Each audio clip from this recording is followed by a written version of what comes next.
দার্জিলিংয়ের মংপু, চারিদিকে পাহাড়ে ঘেরা সবুজ বনানীর ভেতর প্রাণের ঠাকুর, মনের কবি, বিশ্বকবি রবীন্দ্রনাথ ঠাকুরের বাসভবন।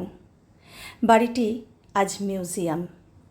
তার ছবি, বিভিন্ন জায়গায় তার ছবি, তার বংশপরিচয়, তার বিভিন্ন রচনা, আঁকা ছবি, সমস্ত কিছু দিয়ে বাড়িটি সাজানো।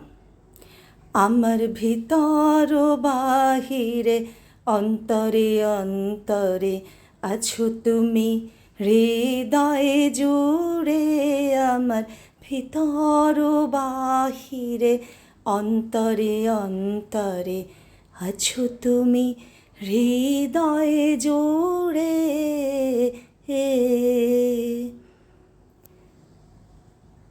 তার প্রত্যেকটি ঘরে তখনও ফায়ারপ্লেস।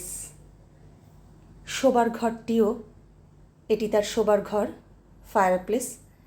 সুন্দর করে খাটের ওপর তার একটি স্ট্যাচু রাখা আছে, অপূর্ব সুন্দর, অপূর্ব সুন্দর। এই ঘরটি তার আঁকিবুকি কাটার ঘর, মানে তিনি এই ঘরে বসে ছবি আঁকতেন, আর ডাক্তারিও তো করতেন। এই যে শিশিগুলো, সেই শিশিগুলো কিন্তু তারই সাক্ষ্য দেয়। সুন্দর করে সাজানো আছে আজও কলঘর, সেই যুগেও অ্যাটাচড বাথরুম। কলঘরটিও খুব সুন্দর করে সংরক্ষণ করা আছে।